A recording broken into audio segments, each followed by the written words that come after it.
All right, welcome to Burge's Power Hour. Oh my goodness, tonight's going to be chock full. I just got a hello from everybody. We've got people from all over the place, Florida and LA and New York and Ecuador and the Caribbean and South Carolina and Atlanta and where else? Did I miss anybody? Massachusetts. Massachusetts, I forgot. Don't forget Massachusetts. No, definitely not. And those of you who have not introduced yourself, welcome, and I'm glad you're here. And so I will be showing a couple of, I have some props today. And those of you who have never joined me on my Power Hour, oh, Arlene, hello, my friend from Virginia, yay. Hey. Hi, my friend. So those of you who can't see me, if you're just on the phone, or maybe you can see me and you're just hiding, that's okay too. I have some props and I'm going to show a PowerPoint slide. I figure since I'm using it, I'll go ahead and try this again. So we are going to be talking and sharing tonight. Get a pen and paper. You're going to need something to write with because, as you know, or maybe you don't know if this is your first time, we do, it's very engaging, and we want to dig around in some of that subconscious beliefs, perhaps, around relationships. That's always fun. Okay. And you might want to take notes. Everybody who actually has registered for this will get the recording. So if you're driving or if you are not on right now and you're going to make it later or whatever, you will get a recording for all of this tomorrow if you did register. So make sure you registered so you can get all the goodies. Okay. Today is really one of my favorite subjects of all time is orbiting in love versus falling in love. Okay. So you can mute yourself, please. So Andrea, welcome, hon. If you can mute yourself, that'd be great. And welcome Adam from Canada too. I think you're still in Canada. So welcome, welcome. We just have people from all around the world here tonight. I love this. Several continents. Very good. And certainly several states, because this topic is universal, is it not? And part of why I wanted to talk about this was it's just something that my son just got married. So I figured, okay, I now have a husband for a son. Does that make sense? Oh my God, it's Freudian, but anyway. So orbiting in love, and I was trying to share with him what this concept is, but we talk about this and share this in essence of being. So I wanted to give you a definition of what I was talking about first, and then we're going to go into the subconscious, and then I will give you some tools. Yay. And we will also have some engagement so that you guys can share with me what you wrote down. And any questions you have, please feel free just to stop me. Okay. So first of all, I've always said, look, if you want to learn about yourself, okay, I've been doing this for a long time. Those of you who don't know me, for almost 45 years now, Essence of Being for 30 years. I can't believe it. But I've always looked all across the thousands of people that we've worked with and said they all kind of have the same thing. If you really want to grow and learn about yourself, get into a relationship or have a kid. Because let me tell you something. Those two things will bring up everything unlike love for the purpose of healing. Because that's why a lot of people do that. Why they get into relationships is because it does bring up things for you to look at about yourself and how you move in the world and how you create things in the world. And these are significant relationships that I'm talking about now, okay? Not necessarily just your family, but also people that you love relationships as an adult, okay? So everything that seems to come up when you're in a relationship can really push your buttons. Would you agree? Have you ever had that happen? Or everybody's perfect and never had any buttons pushed? Okay, good. It does that on purpose so you can heal it. What I have said to all relationships, I hope my husband's going to be on tonight because this is really, this topic is so important to us. We actually created an Orbiting in Love I don't know, sculpture to indicate this is how we have come together and chosen as a conscious relationship to come together and orbit in love instead of fall in love. And I'm going to explain why in a minute. But I've said anybody that gets into a relationship with me, hang on, it's going to be a workshop. So anything that comes up, we might as well go ahead and deal with it, because we're going to keep recreating it in other relationships until we actually shift it, heal it, move it through whatever the block is that we're just incomplete with. So the very first relationships that we all have is with our parents, yes? Or our caregivers, people that brought us into the world. And so sometimes we keep recreating those same relationships, or we buy into the belief systems that they had because that's what we were raised with. So how many of you have ever fallen in love? Yes. Good, raise hands, good. And how many of you have ever fallen out of love? Yeah. So what happens when you fall in gravity? What happens? You stop. In other words, when you have gravity and you fall, there's an ending. Bam. You stop. There it is. Okay. So what ends up happening when you stop, a lot of people will have these experiences where they want to get together with somebody and they get in their honeymoon stage, whatever that is. It's everybody wants to try to be on their best behavior. And then all of a sudden, all of your warts come out and all the things that show up in relationships. And you get to look at all the things that maybe you don't like about you or other people, yourself. Okay. So Buckminster Fuller, who is one of my mentors that I share a lot of his philosophies in the Essence of Being and all the other workshops that we do, he came up with this concept of orbiting in love instead of falling in love. Okay. And so what that means is, I'm going to show you my screen for a little added fun here. Can everybody see it okay? Yeah. Yeah. Okay. So what that means is that if you are feeling like you are whole and complete, and let's say you're a whole and complete person, well, guess who you're going to attract to you? Another whole and complete person. Okay, because of the law of attraction and other means of other universal practical generalized principles that happen. So for me, if you feel that you're whole and complete and need nothing from another person, then you're going to attract to you the same kind of connection, the same kind of person that's whole and complete. If Urge. yeah. Sorry, can you please have whoever it is mute their phone, because I'm hearing a lot of background noise. Yes, please mute your phone, or I'm going to have to mute everybody, okay? Thank you for sharing that. So if you've got background noise, please mute your phone or mute your Zoom, or I'll have to mute everybody. All right. If it still goes on, I'm going to have to mute you. So I'm going to tell you one more time. Okay, let's see. Maybe I can. I'll just mute that person. I'm not sure if that's them. So if I'm attracting someone to me to say, please love me so I can love myself, which is what a lot of us do. We come together and we say, hey, we want to bring in other people into our life to show us that we're lovable. Please prove to me that I'm lovable. And if they don't prove it enough or show us enough or tell us enough, then what happens is we end up thinking we're unlovable. And we get to say, see, you're right. This is all subconscious stuff, you guys. This does not happen consciously, okay? Now, that person that we bring into our life will try to help us. They'll try to tell us and show us and please us and try to love us as much as they can. And that's the honeymoon phase. But what we're doing when we do that is we're asking an awful lot from that other person. We're saying, hey, because guess what? They have also perhaps some incompleteness within themselves. So no one is filling their void while they're trying to fill your void.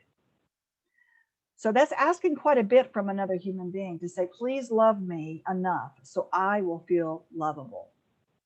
That's why a lot of times we fall out of love, because it gets to be too hard, because we have so many things that we want to love about ourselves, but we just can't see it.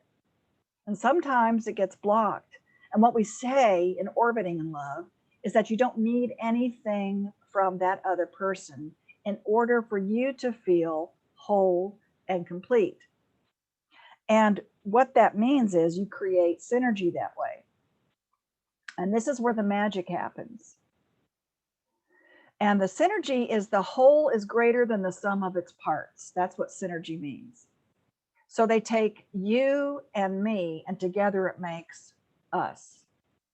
So 1 + 1 = 3, meaning that I don't have to give up who I am in order to be with you. However, I can expand who I am by being with you. So when you bring someone together, it's just a different way of looking at relationships. You're saying to that other person, hey, I'm whole and complete, you're whole and complete, and together it makes something completely different that we can do by ourselves. You put the two of you together and that creates a whole nother entity called us. That's the third party here. That's where the magic happens. That way you don't lose yourself in the relationship. It's very romantic, isn't it? To say, you complete me. It's that Jerry Maguire, type of experience where they complete you.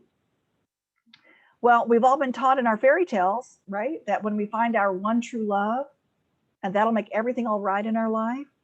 But what happens is, though, when you're doing that, you're basically saying, I'm nothing without you, or I'm incomplete without you. Again, that sets up the challenge for that other person to try to complete you.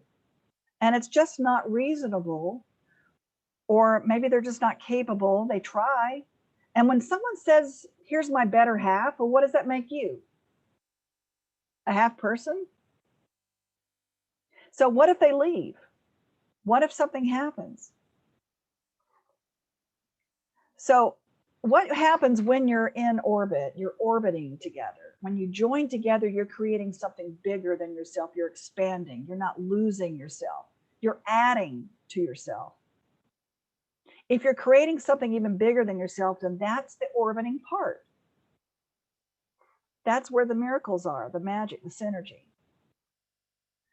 If you break up, if you leave, if something happens, if someone passes away, whatever it is, of course, you're going to feel sad. Of course, you're going to be upset. Of course, you're going to have feelings around all of that. You're going to miss that person. Or you might beat yourself up. But you're not going to lose, if you're orbiting in love, you're not going to lose yourself in it. You're going to feel that what you brought together is something bigger. I think it's really important for a lot of women as well, specifically, not just women, but I think a lot of times women try to please, and men try to please too. And if for some reason we have these expectations that our partner has to please us, or if they don't love us, or we're not lovable, we start internalizing what's wrong with us, or what I'll just get rid of you and get somebody else. So what ends up happening is this. Let me get out of this. So it's your bubble talk, is what I call it, the subconscious beliefs that keep you from getting what you want, right? Let's say that your bubble talk, that's a little character in a cartoon character where you have a little bubble above your head, and that's what you're actually thinking subconsciously, okay? And that's what's running the bus, by the way. You can say all day long, I'm gonna date, I'm gonna get some go on the internet, look at people, I'm going to date people, I'm going to be with maybe you're with your partner already and you're going to do counseling, or you want to deepen it. You do all these conscious things to develop, right? But if your subconscious belief is saying, I'm not good enough, I'm not lovable, there's something wrong with me, or I can't trust men, or I can't trust women, right? Your conscious and your subconscious are not aligned. So that bubble talk is what's really running the bus here. So let's say that your bubble, you can, oh gosh, you can't see it. Here it is.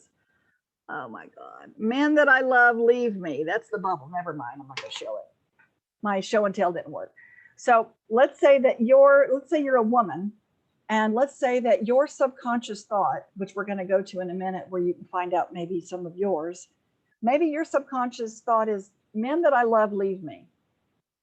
And the reason why you thought that was because when you were 3 years old, your dad left. And so what you subconsciously took on at that moment and told yourself is, the men that I love leave me. Can you see how a little girl would think that? And she would take that on as a belief. It's subconscious. So what does she do when she gets into a relationship? She attracts men that do what? Leave. So she gets to say, see, told you. So I'm right. My bubble talk is right. And so we proved to ourselves over and over and over again that it's right. And we create these patterns. So let's say that a man, maybe his subconscious belief might be, I disappoint women. And let's say that when he was born, his mom really wanted to have a girl. So his very first thought, subconscious, is that I disappointed my mom because I'm not a girl. I'm a man. I'm a boy. So I'm a big disappointment. No matter what I do, I cannot get it right because I was supposed to be a girl. Or that's what the subconscious belief might be that the little boy internalized. So guess what? What happens when here you have a woman who has bubble talk of, I can't trust men and men are going to leave me. And you got a guy who thinks that or believes that I'm a disappointment to women. Can you see how they will come together perfectly matched on a subconscious level? He gets to disappoint her because he's going to leave. So she gets to say, yay, I'm right. And he gets to say, yay, I'm right. My point being that it's called a dovetailing pattern. It's an actual pattern that comes together on a subconscious level. You don't do that on a conscious level. What you're saying on a conscious level is, hey, baby, I like what you're wearing. I'd like to see what you're wearing on my floor. You know, so you come together with a different pretense, right? Or my husband would say, oh, a Gemini, because I'm a Gemini. I say, oh, 2 for the price of 1. So these are the conversations that you're having in a conscious way, but subconsciously, you're having your bubble talk or your subconscious beliefs matching. And what ends up happening with so many relationships is that they think that if they kick that person out, they fall out of love. They go, okay, that next. You know what? I don't know, but I bet that there could be some patterns there, meaning that you bring other people to you, same person, different face. And I bet if we did an inventory of your relationships, you could see a pattern. So what ends up happening is you bring other people to you that look exactly, they look different, but the same thing keeps happening over and over and over again. And we keep saying it's that other person. We keep pushing that person out and say, next, that one didn't work, next one. So we're always looking for some kind of validation outside of ourselves, oftentimes.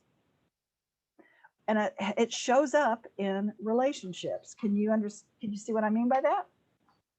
See how that can work? So, see, the brain doesn't understand the difference between the subconscious and the conscious. It really doesn't. It doesn't. The synapses in the brain actually fire the same way, whether it's a conscious thought or a subconscious thought. And we accumulate all this evidence in our life. And let's say we've broken up with a partner before and we've fallen out of love because we didn't come into it with the consciousness of saying, I choose to orbit in love with you. I am who I am, and I'm not going to ask anything from you. to complete me because I choose to feel whole and complete myself. And we're going to expand together to create magic as opposed to contract. And I'm a minister as well. And so when I do a lot of weddings, people want to do the unity candle, which is great. But what that's doing is it's just a different concept of we're becoming one. Okay. And so maybe, perhaps, if you look at it from a different point of view, that orbiting love is you're becoming three. There's me and there's you, and then we're becoming us. So that you don't feel totally devastated or if you end in heartbreak, you might start feeling unwanted, or you might start feeling mistrust. And so all these evidences that we've had in our life, they form a belief. That feeling forms a belief. And sometimes these beliefs have been very ingrained in us in the very beginning, since we get to see what our mom and our dad or our caregivers do. And then we start saying, well, I guess we must be unlovable. So I'm going to find somebody who will love me enough so that I can love myself. Prove to me I'm lovable, please. Prove to me I'm good enough. Stay with me. Show me I'm good enough. Show me that I'm right. And again, it's exhausting for that other person, because guess what? They have a void too, and they're trying to do the same thing. And so if you come together in a relationship with the consciousness of saying, I'm not going to ask you to fill my void. I choose to. If I have a void or I have something missing in my life, I know that I can be whole and complete with my connection. And I cannot wait to explore something even grander with you. I'll be sad if something happens to Brad and I. I'll miss him, but I'm not going to lose Burge. Burge is still here. Okay. So do you have any questions so far? I know that people might be putting in chats, and it's hard for me I don't have anybody monitoring the chats. So yeah.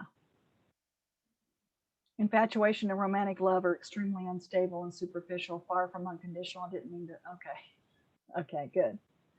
So a triple candle. Yeah, I love it. I'm too weary of getting in a relationship because my parents had a codependent relationship. Okay. So we get to learn, don't we? We get to say, hey, that was my parents' relationship. Am I going to make it mine? That's their belief. Did I take on their beliefs? So we end up projecting. We project onto that new person. First, can I ask you a question? One of my issues, I was never taught boundaries, so I still have major issues with that. I have a great play sheet for you, dear. And it's in your Essence of Relationships module, because you're in the Conscious Leadership Academy. But Okay. you can get very clear about what your boundaries are. Okay, thank you. To hold fast to those. So it's in your module about boundaries. Okay. But yeah, Okay. I mean, and of course, if we're raised with codependency, then that's what we learn. And if you're aware of it, that's the first step, Leanne. That's awesome that you're aware of that. And it can be shifted. You can do something about it. I'm going to give you guys some tools at the end here, okay? But when we project onto others, we have these expectations. Hey, you're supposed to be this way. We project our own past experiences on maybe new people. And we start looking for that, like, oh, here we go again. That's a different person, but same thing's happening to me. Because guess what? You're the same. So no matter where you go, there you are.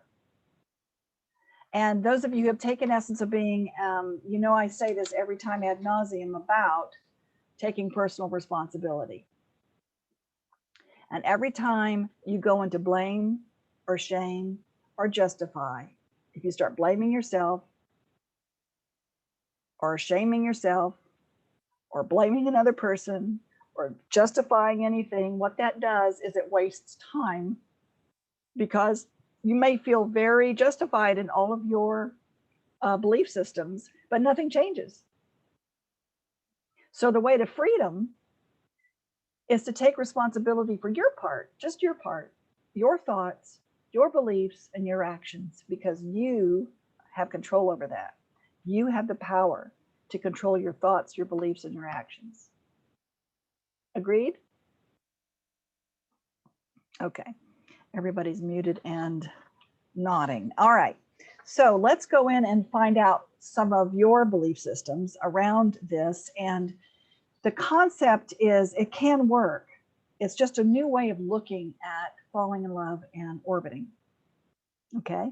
So let's go in and see just maybe some expectations or beliefs that you have around your own relationship. So what I want you to do is to do a stream of consciousness writing. And what that means is that I'm going to say a sentence and you finish it and you write down the first things that come up. And don't edit it. Don't think about it. Don't try to figure it out. First thing that comes up. Okay. All right. Any questions about that? Here we go. In a relationship, women are supposed to be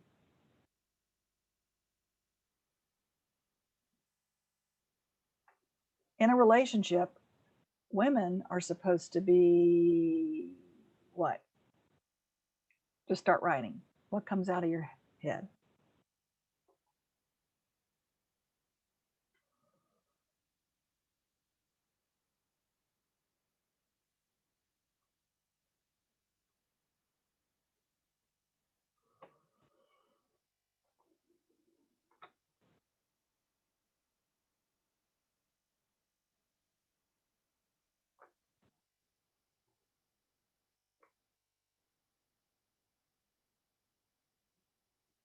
And just finish up on the one you're on.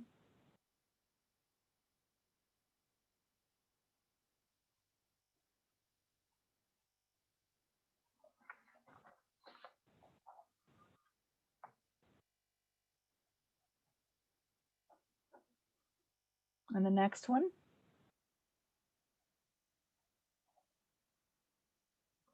Guess what? In a relationship, men are supposed to be what? In a relationship, men are supposed to be,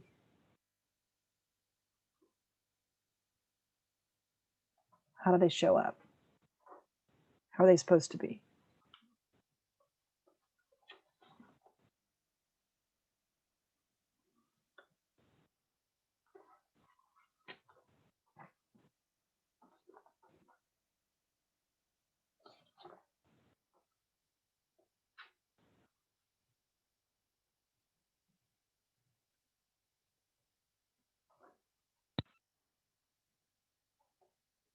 Finish up on the one you're on.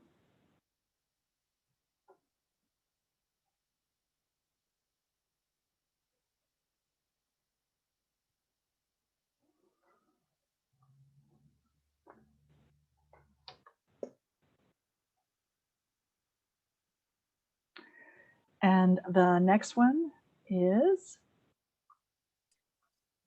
what I'm afraid of in relationships is or are what I'm afraid of in a relationship is or are, if you have more, what I'm afraid of in a relationship is or are.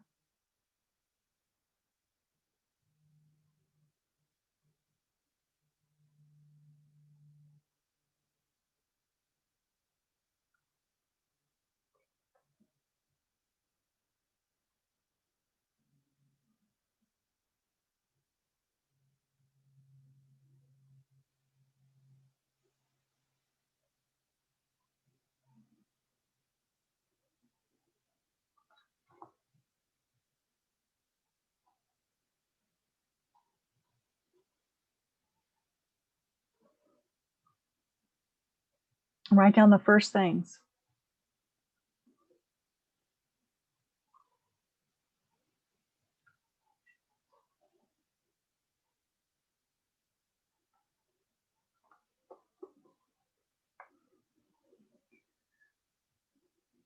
Finish up on the one you're on.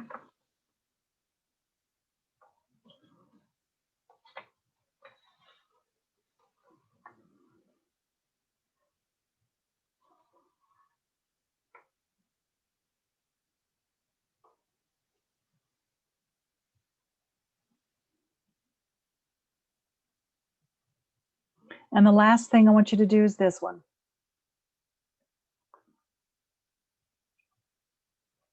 What I choose in a relationship is. What I choose in a relationship is.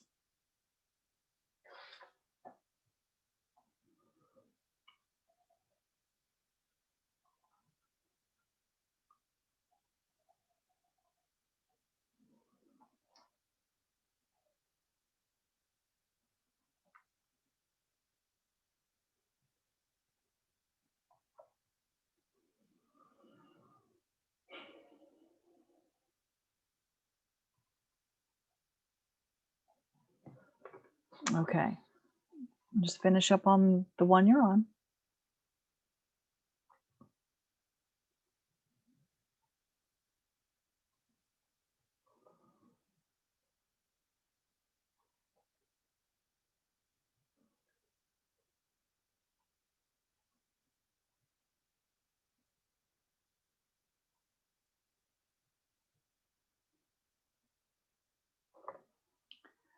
Okay.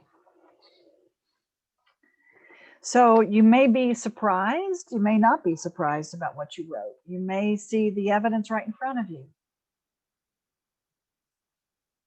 about perhaps some of your fears or what your expectations are about men and women in relationships. And you might want to look at how has that shown up for you? Have your men or women shown up that way? Have you shown up that way?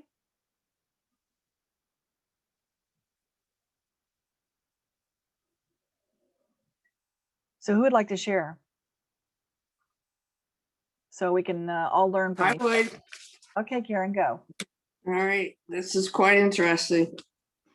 In a relationship, a woman is a caregiver, organizer. In a relationship, the man is a protector and provider. What I'm afraid of is abuse, verbal, physical, violence, being ignored, being deserted. What I choose in a relationship is kindness and caring, and a give and take.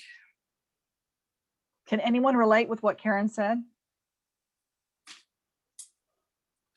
I have lots of mutes here going on, but that's okay. Yeah. Hopefully you can unmute yourself. But yeah, there are shaking heads going as well. Yeah, I can identify with your verbal abuse. Yep.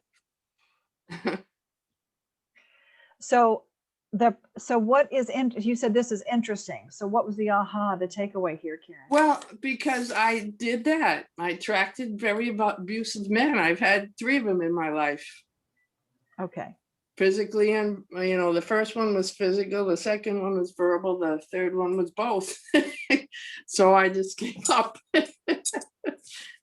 and been trying to fix myself, because I know I think some of it is because my father was like that. So what not well, I don't know. Well, I guess I saw a lot of abuse from men in my life. They were all very controlling. My grandfather, my father, my uncle, they were all very rude to their women. So that's so as a young child, that's what you Yeah. see, and that's what you learned, and that was your belief. and that's what I can't believe that's where it came from. That's weird. So thank you. It You're makes sense. You're welcome, Karen. And the thing about all of this that we're doing together here is we're becoming aware, and maybe a deepening of maybe things we already knew, but also maybe becoming aware of things we didn't know.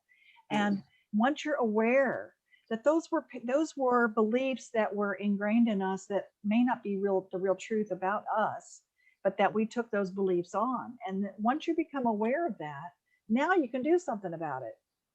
Because in a relationship, you only have 4 choices.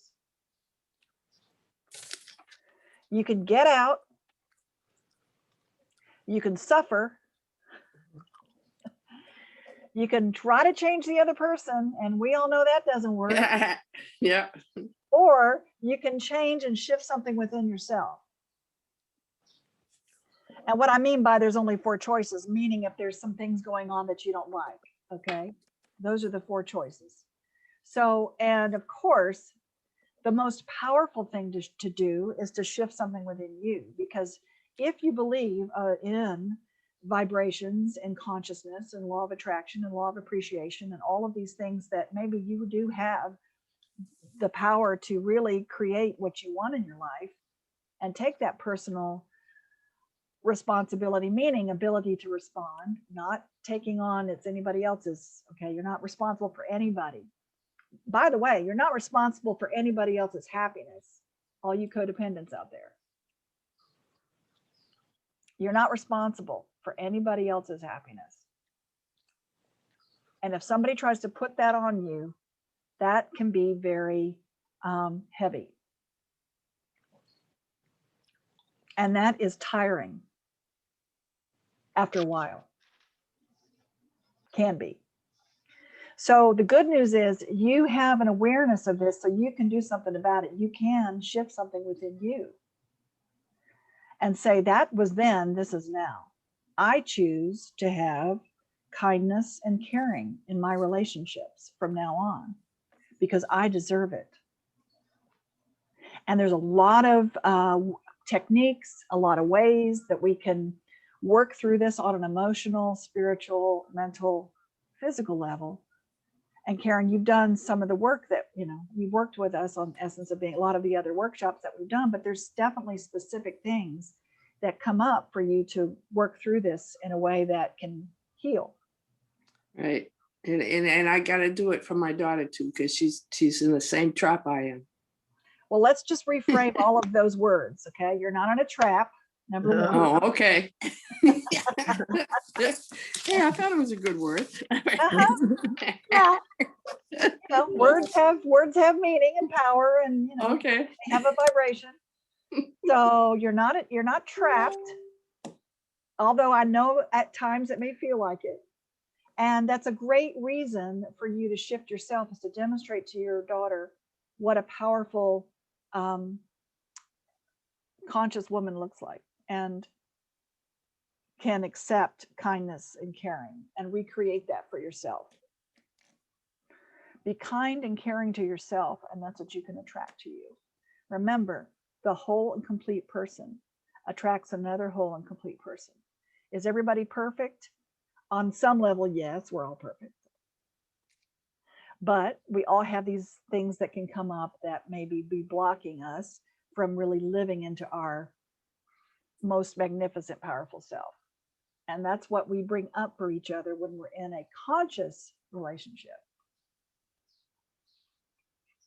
Okay. And consciousness is not for the weary, my friends. It's a high calling. It's a high vibration. And the cool part about it is the more conscious you become around that, the easier it can become, where you demonstrate to others how to do that. So thank you, Karen, for sharing that. Who else would like to share something else that they wrote down to maybe we can learn with each other? Any ahas or awarenesses? Just speak out. Hi, Purge. Hi. Hi, it's Anne. Hi, Anne. So I'll go ahead and share. In a relationship, women are supposed to be the caregivers, the cooks, the maids, the childbearers, the raisers, go out and work, support the family, support the husband, hold it together. Oh my God, I'm tired just listening to you. I know, right? I need a nap. Go ahead. Yeah, sorry. But first have the wine. In a relationship, men are supposed to be the providers, take care of the family, be a part of the family, play and be integrated with the family, as well as take care of the big things. Okay. Okay. What am I afraid of in a relationship is that I get to be the only responsible party left to take care of everything. walk on eggshells, lose myself, and just be there for everyone else except me. Sounds like fun. Yeah, right. And then what I choose in a relationship is a give and take relationship, balanced, where we are both heard, where we're living consciously and doing the relationship together, and we have each other's backs. Okay. So what feels, what feels the best, Anne, in That that, last part. that last part? So as you know, Mhm. what we focus on gets bigger and Mhm. expands. Yes. Okay. So if we're focusing on all the things that aren't working, and I know that we're doing that on purpose right now, we're kind of looking at our subconscious and Mhm. just seeing what's coming out, right?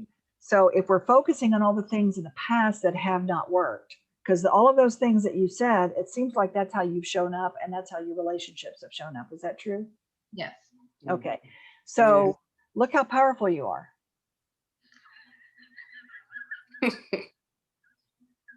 I mean, really. You're Yeah, Wonder Woman. you're freaking powerful.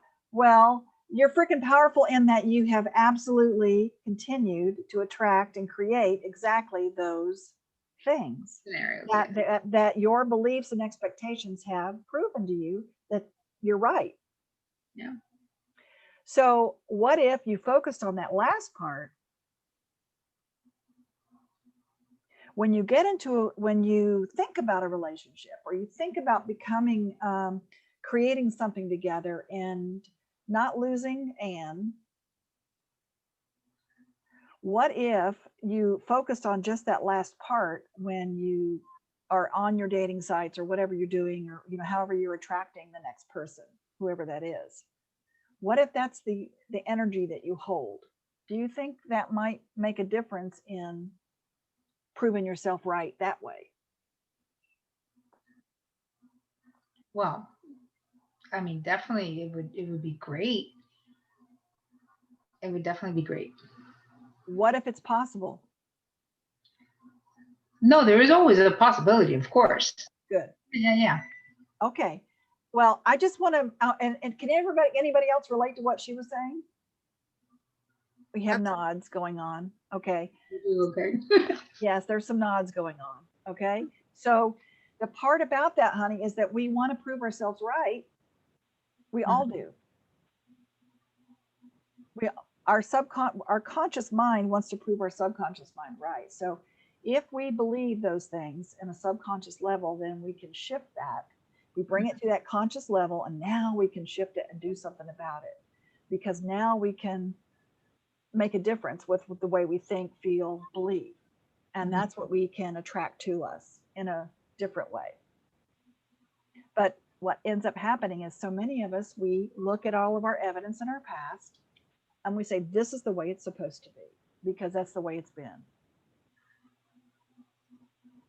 And we expect men to be all those lists, women to be all those lists. And if that person isn't that, if it's something, then they're missing something, right? Then we start judging.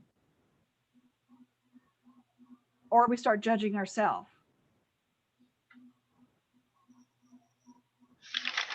Right. And we believe we can't have what we really want. Okay, so bottom line. But it's a game that you play. So be mindful, and you know this too, Anne, be mindful of the words we use, the thoughts that we have. And I've got affirmations out the yin yang for people that are very specific about those kinds of things. But again, if you're doing affirmations and your subconscious thoughts blocking that, then that's not going to work as well. Right. Yeah. So what's the one thing you can shift right now? Just focus on what, choosing the relationship that I want. Which is, say it again. A give and take, balanced, nurturing, loving relationship where we're both heard and we have each other's backs and we're doing it together. And it feels great. What if it slips? What if it slips up? What do you do? Well, I don't lose myself in all of that. Ding, ding, ding. Is that what? Ding, ding, ding. Yes, yes, yes. Okay. All right. Yeah, just things will happen and it's how you respond, right? Right. And most of us, when we have things happen, quote unquote, we respond in the way that we think, or it's not a response, it's a reaction. And we think it's the way that it was before and it's going to do that again. So throw that person out. Next.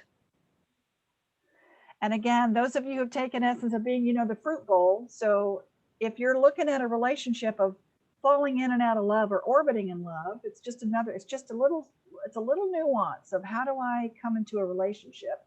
And if you're already in one, great.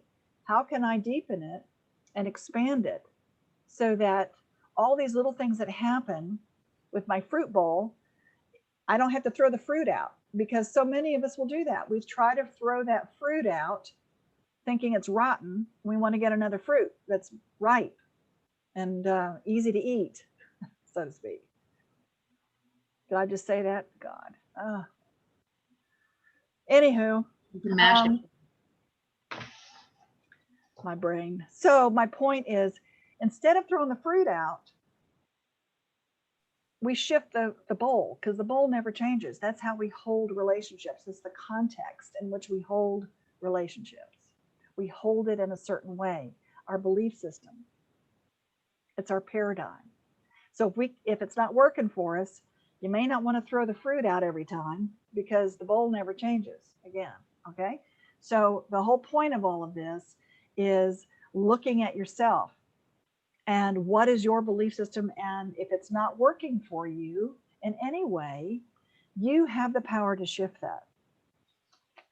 And the thing I want to say, thank you all for sharing that, and whatever else you have to share, you guys. I mean, you know, I only have so much time in a little power hour, but you know, Essence of Being is coming up. Yay, for the first time since 2019, we're doing live event. I can't believe it. So yay. And it's going to be the only one we're doing this year, by the way, in Atlanta. Will be June 25th through the 27th. So if you haven't done Essence of Being, that kind of encompasses everything that we're talking about and more clearly about you. All right. Now, the other thing I want to say about relationships, though, in general, and then I'm going to give you some tools. Okay. And this may not land exactly the way you may not understand it, but let me just say it anyway.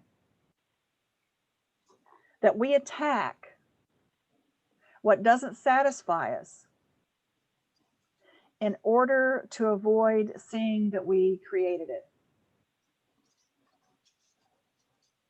Oftentimes in relationships, we attack what does not satisfy us to avoid seeing that we, I'll add, co-created it. I'll say it one more time. We attack what does not satisfy us to avoid seeing that we co-created it. A lot of times we like to attack the other person for whatever reason. Whatever doesn't satisfy us, to avoid seeing that we created it, is something that can happen. If that's so, obviously we want to avoid that, right? We want to avoid anything that we created that's something we don't like.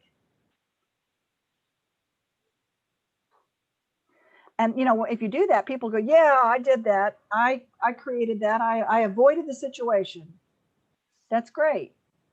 However, if it's something that they want, but they don't have it, then sometimes it's difficult for us to really look at it and say, you know what? I created that for some reason, and I'm going to figure out why so I can uncreate it.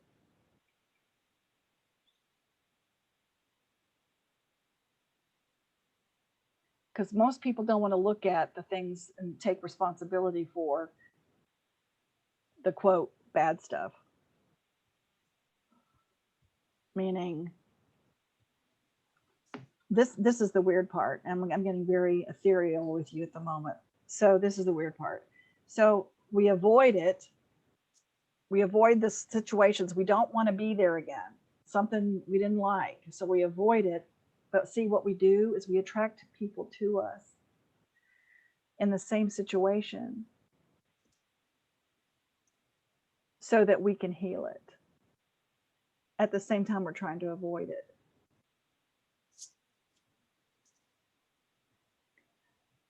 You might have to go back and listen to that again because this is a very big concept. Okay. If you believe in or open to believing in law of attraction or law of appreciation, that's one of the tools, by the way, I want to give you is the law of appreciation. So if you're in a relationship or if you're not in a relationship, it works either way. When you think of someone that you are in relationship or have been in relationship, you think of that person and you focus on one thing. Just pick one thing that you appreciate about that person. And that gratitude and that appreciation raises your vibration. It raises the vibration of you so that when you are sending out that vibration of appreciation and gratitude, even if it's just one, it could be a little thing. He brings me coffee in the morning. That's great. It doesn't have to be, he saved my life or she, it doesn't have to be huge. Just pick one thing.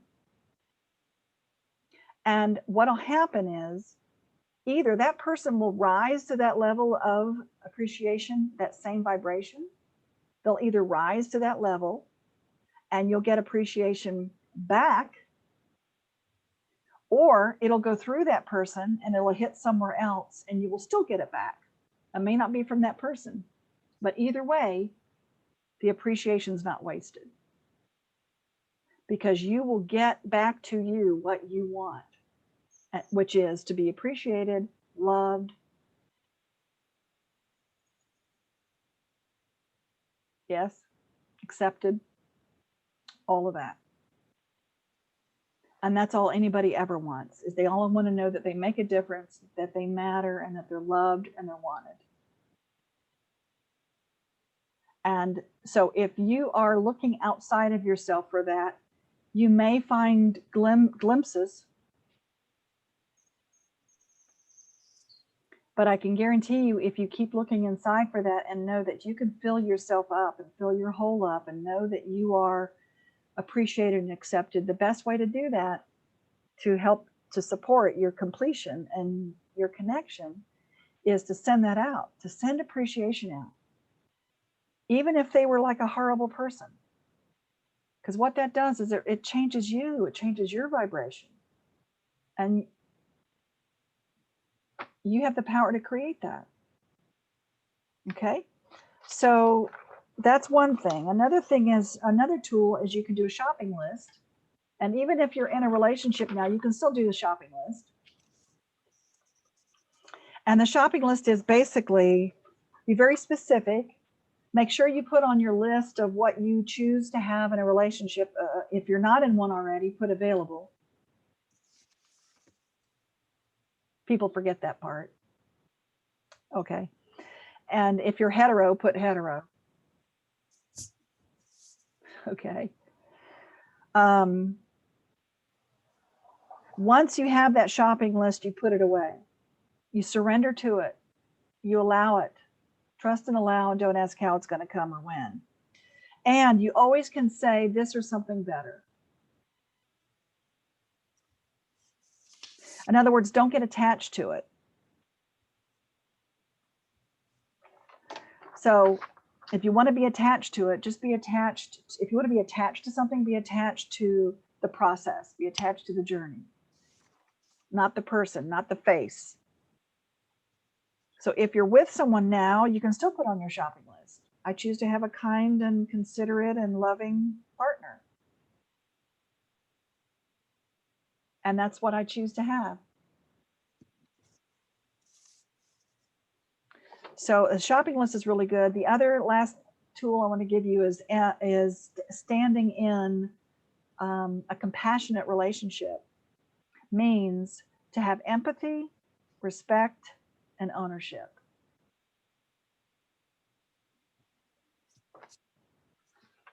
Empathy is when we communicate our understanding of the other person's experience because we may have experienced similar feelings. But you're basically having empathy for the other person will certainly create, it doesn't, you don't have to, you won't lose who you are, but you're having empathy for that other person. Okay. To have a little bit of compassion. And you can say things like this: I know you must be frightened. Or I can imagine that you wouldn't trust me because of your past. Or I know maybe I didn't trust authority when I was young either. I didn't trust things as well. So you're putting yourself in their shoes. The other piece is respect, respecting them as conscious beings. It's recognizing a person's autonomy and authority in their own lives. Doing things to take over that responsibility that belongs to the other person is not respectful. Giving people information they need to be able to achieve their goals and honoring their ability to do it is respectful.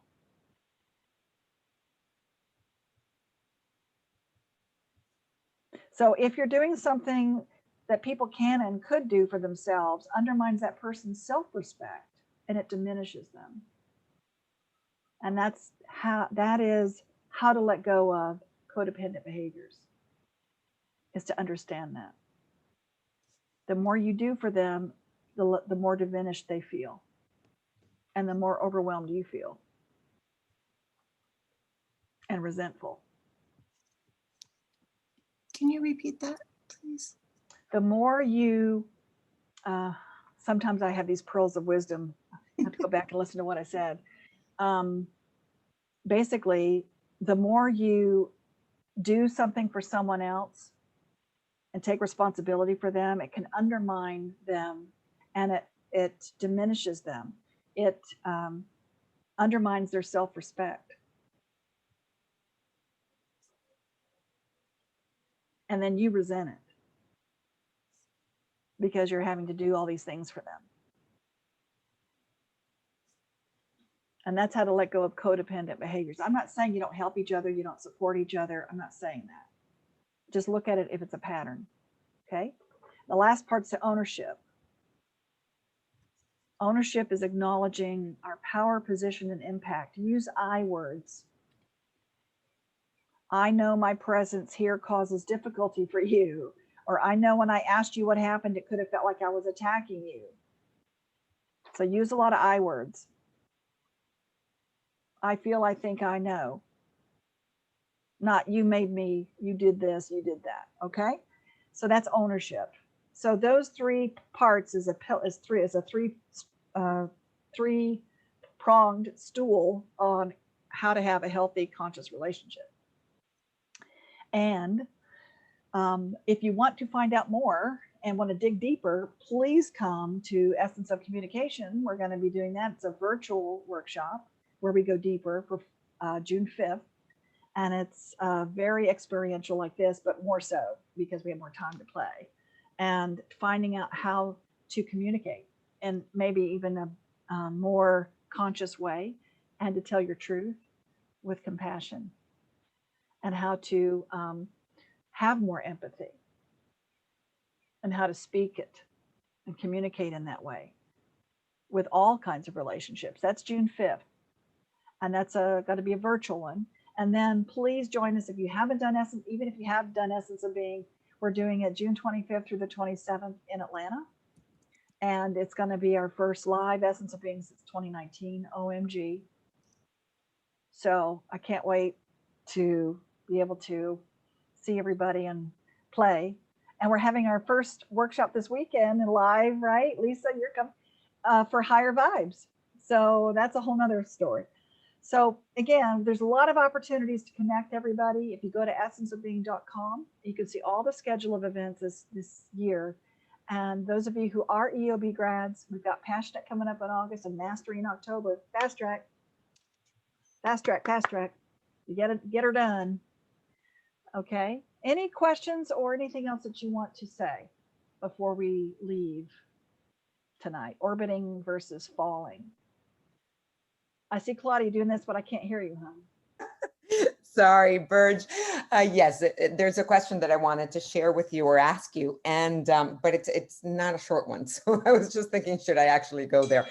Um, as people were sharing and as I reviewed what I wrote, I realized that something has been triggering me lately, which is the fact that I'm surrounded by people who think that I'll be happy when I have a relationship. And that seems to be the sort of go-to belief around me. You know, all my problems will be fixed if I have a relationship. And I'm realizing how that really triggers a lot of different things for me, even though I feel that I've worked through so much of my beliefs about relationships over the last 30 years. So I haven't been in a long-term relationship in 20. Okay. Um, Right. So you're feeling the pressure of everybody else around you saying that that's going to be what you need to be doing so you can be happy. Exactly. And are you digging your heels in or are you agreeing? Good question. I Yeah. don't know that I'm digging my heels in. I think a part of me is kind of, there's so many other priorities that has not been part of my attention or time. So Um, it goes back to, Claudia, and this is for everybody. It really goes back to, hun, owning your own connection and filling up your own void. So these people who think, and maybe that's been a belief of yours, that if I have a relationship, I'll be happy. I'm so lonely right now. And if only I had a relationship, I'd be happy. How about if you shift to, I'm happy yeah, and I'm going to start with a relationship with myself and attract the perfect partner for me that is basically whole and complete, just like me. exactly. And I And think that's why I've been okay without that relationship okay, for so long. maybe so, maybe so. But you have to ask yourself, do I feel whole and complete? And if so, why the hell am I not having a relationship? Yeah. Not Yeah. that you need to, but I would just say all of, the judgment that's coming, that's, if you're creating judgment around you, then you just have to look, I encourage you Well, to it's look at the mirroring for me. judgment within yourself. The judgment could be within yourself, that you're judging you, that I haven't had one for 20 years. There could be a subconscious thing going on here. I'm supposed to have a relationship. So it could be a self-judgment, my friend. Well, Burge, can I say something? I've discovered, especially in Asheville, like when certain people, like people are just curious if you're single, like they feel like you should be with someone. One night, my neighbor, he was drinking beer. He came over and asked me why I was out there working my yard by myself, and I got reactive. But I mean, it hasn't happened a lot to me, but a lot of people have conservative beliefs in this country. Yep, it can be considered it can be considered anything. The whole point of all of this is, do you allow other people's beliefs to affect you in such a way that you start judging yourself? So that's the question. If people Yeah. yeah. So Well, it made me feel unsafe, and it definitely triggered me. So I guess it brought it up for healing. sure. And again, remember what I said at the very beginning of this call. We have relationships with people, whether it's a love relationship or any kind of Yes. relationship, it's to bring up everything unlike love for the purpose of healing it. Yes. Okay. So that's what happens. So I appreciate all of your time. I appreciate your comments. And Lisa, did you want to say something? Yeah. Yes, I want to share something really exciting. Okay. And I want to definitely encourage everyone to do the Essence of Being and Passionate Manifestation and Mastery, as I am. Definitely benefited from it. It put rocket boosters on me, my growth in every level. And then I was without a relationship for 7 years, and that was one of the things, like they're just saying, be happy with who you are. And I told my spirit guides and angels, well, okay, I'm ready, but you have to manifest him somehow, because I have no room for him, and I have to figure out how to make room for him. And he did. He appeared. And then through that, I ended up manifesting the most amazing person. But then there was, every once in a while, something would come up, and he would turn into a completely different person, ugly, horrible, and say the horriblest things. And I could never understand. I thought maybe he was bipolar or something. And then I went to do her relationship workshop because I'm going, okay, I've been through all this, but I know I need to be back in there and be reminded of certain things, or maybe something will come up that will help me.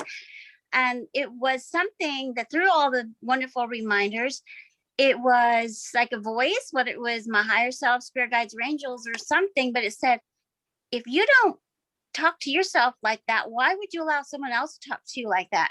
After all of these years of working on loving yourself and putting yourself in healthy relationships and healthy environments. And I was like, wow, I mean, that was huge. And I have to tell you, Burge, after all that, we had another episode. I did it differently. It has not happened since. That's great. And it was just a vibrational shift.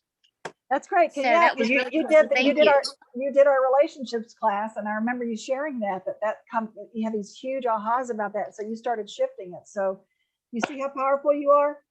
And it's because I was doing the spiritual thing of, well, I need to give him some space because he's unveiling himself spiritually and I need to turn the other cheek.